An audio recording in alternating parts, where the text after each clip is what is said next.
NCAA basketball tournament is here. Bracket mania is sweeping the nation. I'm going to give you some tips and strategies and some historical facts, some math, to help you pick a good bracket and maybe win your office pool and make some money. That's coming up free right here, right now.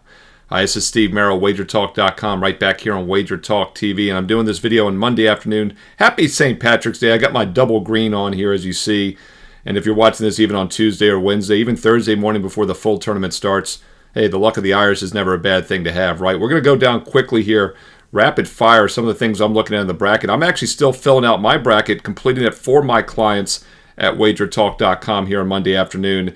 So I thought I'd walk through it with you as I'm doing some more analytical work and let you know some of the things I'm looking at. And once again, if you want my official bracket, it will be posted probably by Tuesday on my page, Steve Merril, WagerTalk.com, and you can get it for free by using promo code Bracket25. That's an instant $25 credit, which means you get my bracket for free. Bracket25, a $25 credit. You can use it for the bracket or anything else you'd like on my page, Steve Merril, WagerTalk.com. All right, first let's start off with some historical facts. You know, everybody loves a Cinderella story, and it's what makes March Madness so great, and there will be upsets. In fact, over the years, there's been about 8 to 9 upsets on average. A couple years ago, 21 and 22, we had 14 upsets in each tournament. I think we'll continue to see probably more than the average for a couple reasons. First of all, I think the seeding means less than ever in the mid-range, and there's a reason why that's not getting talked about a lot, and that's because of these power conferences. We saw all the teams the SEC got in, Big 10, Big 12. They've got more teams than ever in the conference, which means there's more teams that can't play each other early on due to the stipulations, the seeding requirements. They can't play in the first round. They can play in the round of 32 this weekend if they only played once during the regular season. But still, it makes the whole potting and seeding a little bit different than in years past, as I don't think the committee really truly seeded these teams like they thought they were ranked in their overall power ratings. They did show an overall ranking, by the way, on CBS Sunday night after the bracket was released, and I don't believe that for a moment. They just backfit that to make it fit the seedings that they gave teams. Quickly, I'll tell you the most underseeded team in the tournament. I talked about this on the live Wager Talk show Sunday night. Gonzaga right now is like 8th and 9th. I'm looking at KenPom as maybe an efficiency metric. There's a lot of good ones out there. I do my own in-house, but they usually somewhat agree with KenPom. And KenPom, of course, is kind of the standard now that the media uses. It's free for everybody. Efficiency rankings, pace of play. So we'll use that as a general standard default here. Net rankings is, of course, replace the BPI.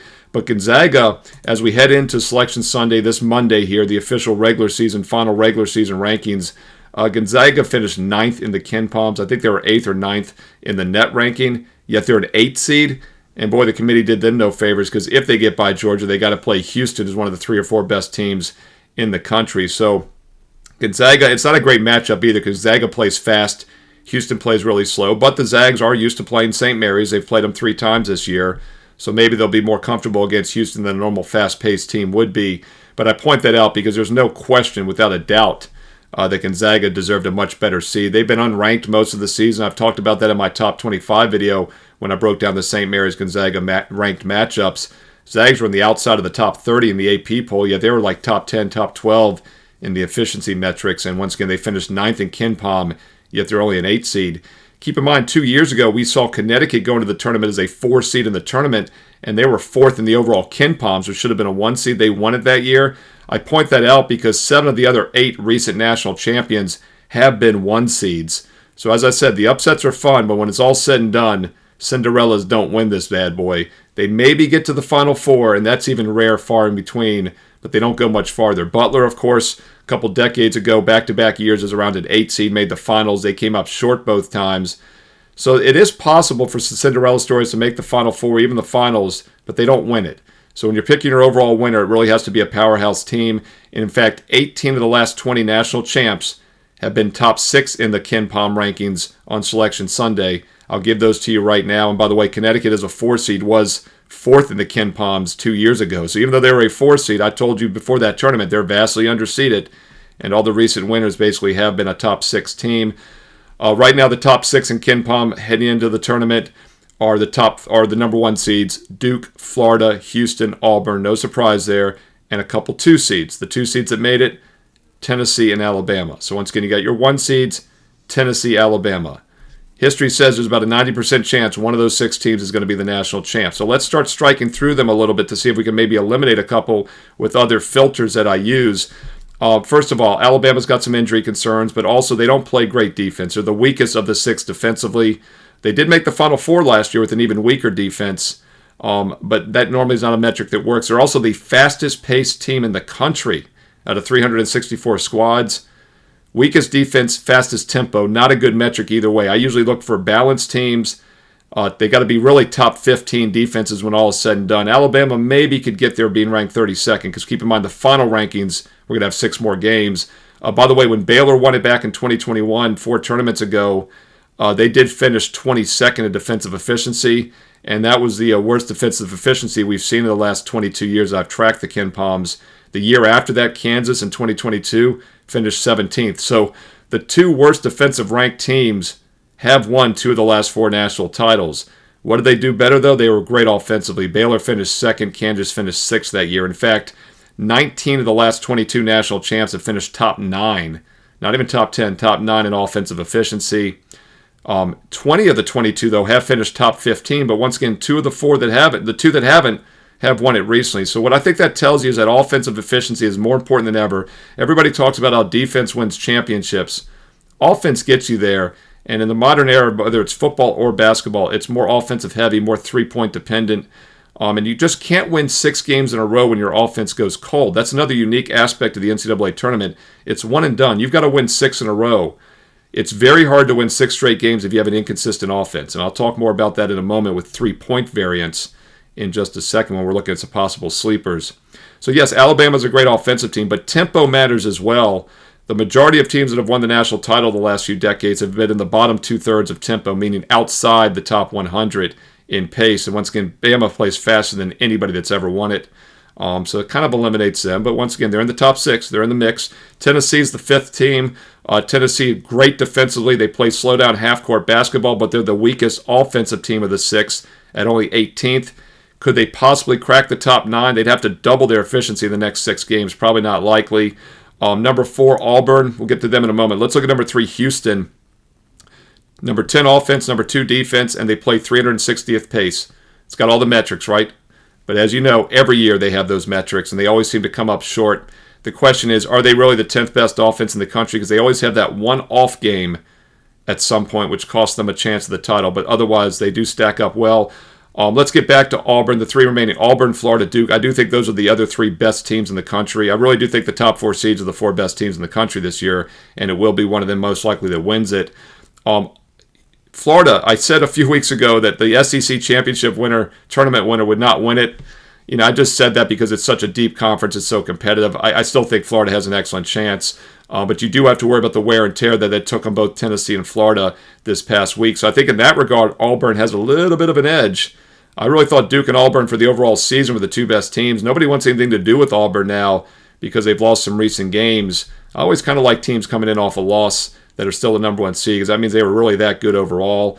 Auburn 2-12 on offense, defense, 150 in pace, so they play slow enough.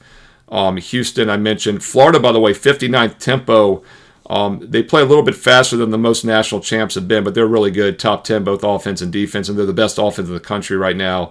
But then Duke is the most balanced team, 3rd and 4th on offense and defensive efficiency. 266 tempo. They play in the bottom 3rd of tempo, which I like. Slower half-court styles usually do well in the tournament. Cooper Flagg, though, the big question mark, the best player in the country. He missed the last 2 games against UNC and Louisville, but they had double-digit leads in both those games, and they learned to play without him. He is expected to be back within the next week or so. In fact, word is he probably could have played last weekend if he'd had to. That extra rest, glad to hear it. Now he is maybe 1 step away from re-injuring the ankle, but we saw the Blue Devils could still win and play well without him, so I do think Duke might be the team to beat. But once again, history is any indicator. It's going to be one of those top 6, Duke, Florida, Houston, Auburn, or if it's going to be a 2 seed, it's going to be either Tennessee or Alabama. By the way, 17 of the last 22 champs have been 1 or 2 seeds, and 7 of the last 9 have been a 1 seed, and going back even further, 9 of the last 12 have been a 1 seed. So it's probably going to be Duke, Florida, Houston, or Auburn. Hey, comment below, who do you like in your bracket? Nothing wrong with filling out multiple brackets, but you probably got to get it right to win, because keep in mind, most brackets are heavier weighted towards the round of 8, round of 4, and the finals. So It's another reason why it's fun to pick those 7 or 8 upsets in the first few rounds. But if they're only worth 1 or 2 points versus 8 points, 16 points in the finals, it doesn't really matter. So you want to have the chalk most of the way there. Now, there's a couple teams you might want to fade early that could get bumped out, some 3 or 4 seeds. I do think that's another good strategy. I'll point some of those out right now. I think 3-seed Kentucky is very vulnerable. Kentucky could beat anybody on any given day, but once again, 6 straight wins by that bipolar Kentucky squad is going to be tricky as a 3-seed. And they also rank just 56th in defense, so they're not going to have a good enough defense to win it all. And they play very fast, top 25 tempo in the nation. Hey, speaking of Blue Bloods, Kansas this year, Kansas just not good enough offensively. It's always been their defense has been a problem, including a couple years ago when they won it. They had a weaker defense in 2022, as I mentioned, but they're current just 48th in offensive efficiency, so not quite good enough to get to that top 9 that you must have. And then another team, Connecticut, they're 14th on offense. They could definitely get top 10 offensively, but their defense, 94th. Much weaker than last year. Last year they finished as the 4th best defense in the country. They finished 7th best in 2023 when they won it. They're currently sitting at 94th. They're not going to get into that top 50, top 30 even. So UConn not going to win 3rd straight here. So 3 Blue Bloods that have won almost half the tournaments the last couple decades. I think you could fade all of those. So maybe pick against them earlier than later if you want to have some sleepers going deeper. Those could be some top seeds that you bump earlier. Michigan State's interesting. You know, the analysts on TV last night, a lot of them had Michigan State over Auburn into the Final Four, the talking heads on the networks. Another reason why I think Auburn is dangerous. But Michigan State is the 2 seed in that region, is only 27th on offense. They're 5th on defense. Tom Izzo, championship coach. We've also seen the Big Ten vastly underachieve in recent years. It's been decades, I believe, right? Isn't Michigan State the last team to win it from the Big Ten? And I know you could say the same thing about the SEC. Florida won back-to-back titles like 20 years ago. Kentucky got one about a decade ago. You know, so those are the 2 power conferences. Hey, comment below once again. Could the SEC and the Big Ten be just overrated in general? And that's another talking point I wanted to hit on real quick is that if you can find the underrated conference, don't be afraid to ride them in your tournament. You know, no one likes the ACC this year, but Duke might be the best team in the country.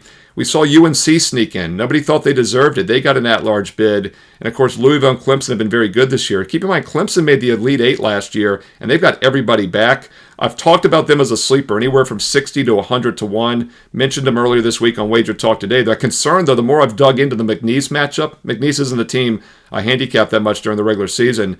The more I've dug in, it's actually a really dangerous spot for Clemson. So I think the winner of that Clemson-McNeese game could be a sleeper. I know I've been mentioning Clemson for a few weeks, even before we saw the matchups. So if you're looking for a little bit of a pop, in that bracket, and by the way, that is the region I think that could really make some noise. Houston is the only team down there in that region that is plus money to get out as the 1 seed. That's the Midwest I'm talking about, because once again, Houston would have to play either Gonzaga or Georgia, maybe Gonzaga in the 2nd round, and the Zags are the most underseeded team, as I mentioned, in the tournament. And then right below them, you've got that Clemson-McNeese game. I think the winner of that could really be dangerous. They both play slow, 3-point heavy. If they get hot, I'm not huge on maybe Purdue, so they get by them. And then you look at the Illinois game below that, you've got Texas Xavier. The play-in winner has almost always made the Sweet 16, so that's going to be either North Carolina, San Diego State, or Texas Xavier. You probably want to take those play-in winners to go to at least the 2nd or 3rd round, because a lot of people turn their brackets in earlier on Monday and Tuesday before those games are played. That's a little insider tip if you're doing your bracket up till Thursday morning. Don't be afraid to use one of those play-in winners from the 11 seed games on Tuesday and Wednesday, and they're playing Mississippi and Illinois. Illinois really cold down the stretch. Ole Miss, top 30 team. They're good, but they're not great. Hey, so nobody thought UNC or San Diego State should get in. What about Texas Xavier? They were on the bubble as well. Wouldn't be surprised to see one of those, whoever wins those 2 11 games on Tuesday, Wednesday, make it to the round of 16. History shows they normally do, by the way. In fact, the 11s are 50-50 against the 6s. They're 12-12 straight up against 6s the last 6 tournaments, whereas the 5 seeds have won 67%. Everyone says the 12s beat the 5s. Well, in the last 6 tournaments, going back to 2018, it's been the 11 seeds that have pulled more wins and more upsets. And keep in mind, when the play-in round started in 2011, VCU went all the way to the Final Four the first year we had it a decade ago. So don't be afraid to use Texas Xavier, San Diego State, UNC, whoever wins those play-in games later this week in your bracket against either Illinois or Ole Miss, because you might be able to catch some ground on people early on. And finishing off that Midwest region there, you got Tennessee as the 2 seed. So both Houston and Tennessee extremely slow, national champ caliber, But if one of them gets bumped or both gets bumped, you got Gonzaga, Clemson, McNeese maybe a sleeper, some teams that can make some noise. Let's quickly go through the other regions here, and I'll let you go. You can keep filling out your bracket. And once again, if you want my complete bracket, it will be posted at WagerTalk.com. Steve Merril, WagerTalk.com. Get there quicker with shortcut wt.buzz/SM. And while you're there, it's $25 for my bracket. You can get it for free with promo code BRACKET25. Special I wanted to give everyone for this watching this video. Get my bracket for free with Bracket25. It's an instant $25 credit. Or if you're already a client and you want to use that credit for baseball, which is right around the corner, I won over 100 units in baseball last year at WagerTalk, or the NBA playoffs. I was number one last year in the NBA, number one all time in NBA profit. Bracket25 is a $25 credit, so you can use it for anything. And oh yes, the All Sport All Access passes this week do include my bracket. So if you get a 3-day for $69, hey, you can drop it down $25 and get it for just $34, a full 3-day all access that gets you like Thursday, Friday, Saturday, plus the bracket. That's a great deal. Or the 1 week for $99, get it down to $74 with bracket 25. And once again, the all access does include the bracket because all my clients get it. So once again, if you want just the bracket, it's free. It's $25 minus $25. Or if you want to get all access to get all my best bets for Thursday, Friday, Saturday, Sunday, the first few rounds of the tournament, get an all access, the bracket's included there as well. Once again, bracket 25. BRACKET25. Bracket 25 is an instant $25 credit on anything you purchase this week right now. Steve Merril, WagerTalk.com. All right, let's quick hit the other regions on the way out here. We'll look at the East real quick. Duke is the overall favorite at 3-1 to win the tournament, and I do think they have the easiest path out of their region because they would face 2-seed Alabama, who I mentioned earlier is in that top 6, who's dangerous. But once again, they don't play as good of a defense. Also, you've got Oregon as the 5, Arizona as the 4, Wisconsin as a 3. So you've got some Big Ten action there. Big Ten has not made a lot of noise over the years in the tournament. BYU is a 6 seed. Everyone's got them as their sleeper. But once again, be careful with these altitude teams. Once they get out of altitude, by the way, they get to play in altitude against VCU in the winner of the Wisconsin-Montana game.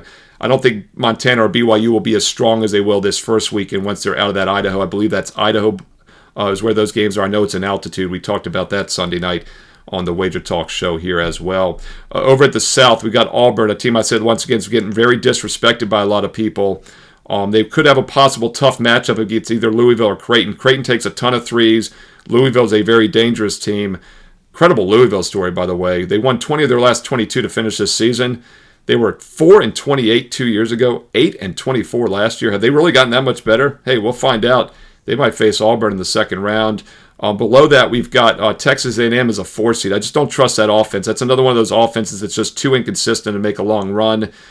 Michigan, UC San Diego. Is there a hangover for Michigan after winning the Big Ten tournament as a dog, back-to-back games? They win it as a dog.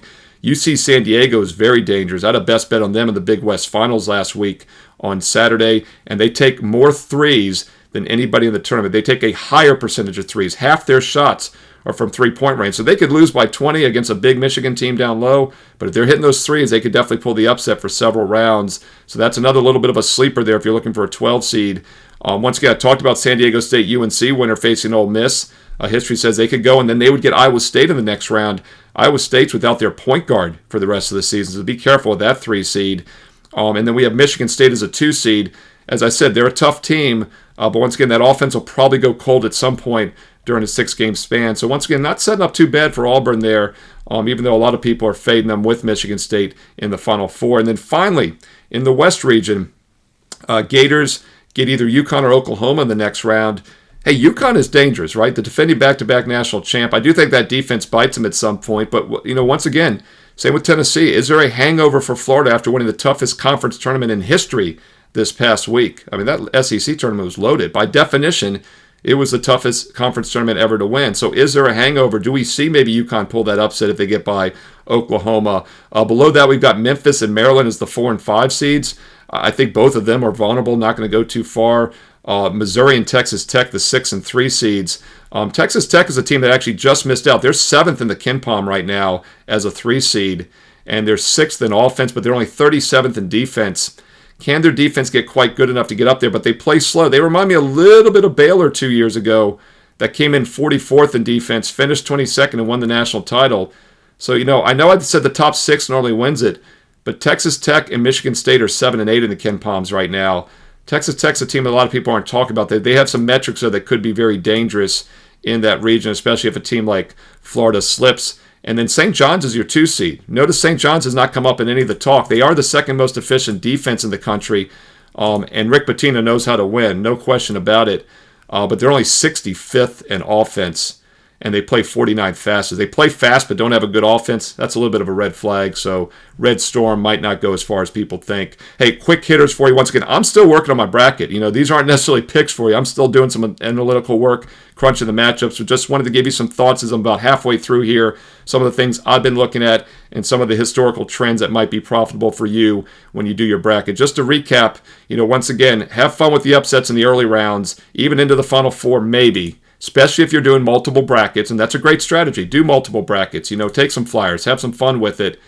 But when it's all said and done, it's going to probably be a 1 seed. If not, it'll be a 2 seed. It's going to probably be one of those top 6 or 8 teams I just talked about. And the Kin Palms have become widely used. They're very public. I don't rely on them too much for that reason. But they are great for quick analytical work because, once again, they're publicly available. They're free, and they have all the info you kind of need on one page there. So it's something to look at as you're doing your bracket as well if you need a little bit of a cheat sheet. By the way, I'm putting up a March Madness contest for all the Friday games. We're going to have that up this week as well on my page. That's another reason to go to SteveMerril, WagerTalk.com on a daily basis, not only for the bonus free play I put up, my strong best bets, my bracket, once again free with promo code BRACKET25, but I'm going to have a March Madness contest as well where you can win up to a full year, a $2,000 value of my best bets, and you can enter for free. So once again, check out my homepage, Steve Merril, WagerTalk.com. Get there quicker with shortcut wt.buzz/SM. You will see the link to the free contest. Once again, my bracket, my best bets, and also a bonus free play. In fact, I've got an NIT game up for this Wednesday already in advance for everybody on my page. A free NIT play in advance is loaded right now, and I'll have more bonus free plays throughout the week for college and pro basketball. It's quite simple. Normally, the free play is a last cut. I have maybe 2 to 3 best bets on average. Game that just misses the cut, just a bit outside, goes up for free for everybody. You can also follow along during the tournament and see the best bets I'm using. They're posted right after the game start underneath in the last 20 recap. Every day you can see the best bets that went up for my clients, and you can click on them afterwards to read the analysis, which is a great feature. If you're new, if you're building your bankroll, if you're new to March Madness, if you're new to Wager Talk, follow along every day. Enter the free contest. You might win a full year of my best bets for free. Use the bracket 25 for $25 credit. If you want to get the bracket, it's free. Otherwise, an All Sports gets it. You can take a discount off of that as well, bracket 25. And then follow along with the best bets and read the analysis. Get a feel for how I handicap and why I've won consistently for the last 29 years as a full-time professional capper since 1996. First tournament was 1997 as a full-time sports bettor, and now it's 2025. 4 decades I've been doing this. And if I have a play, every client gets it, whether it's a 1 day, a 1 week, or a 1 year. Everybody gets the same plays at WagerTalk.com that I'm using, and we win together. Last year, All Sports Best Bets won more than anybody at WagerTalk, up over 133 units of profit, and we're looking to double our bankroll again here in 2025. Check out the promo codes, check out the special offers, check out the free contest right now, and the bonus free plays. Steve Merril, WagerTalk.com. Get there quicker. Shortcut wt.buzz/SM. Don't forget, comment below. I read the comments. Who are your sleepers? Let's have some fun. Drop your Cinderellas. Hey, maybe this. Drop your national title pick and your long shot. And we probably have to define a long shot. Maybe a double-digit seed. Hey, does that sound fun? Drop your national title winner or drop your Final Four. However you want to do it. The more content, the better. Let's learn and earn and win together here on Wager Talk TV. And I do love the support. I read the comments and I reply back. Thumbs up, like, click subscribe, and click the bell for an instant alert. If you're new here to Wager Talk TV, click subscribe and click the bell as well so you'll get all of my free play videos when they come up. I'm going to do some Fade the Public videos for both Thursday and Friday's games. Tons more content, tons more free plays coming here on Wager Talk TV. You can also follow me on social media at Steve Merril, 2 R's, 1 L, at Steve Merril on X and Instagram, at Steve Merril, 2 R's, 1 L on X and Instagram. And stay tuned here to Wager Talk TV because there's more free play videos coming up next.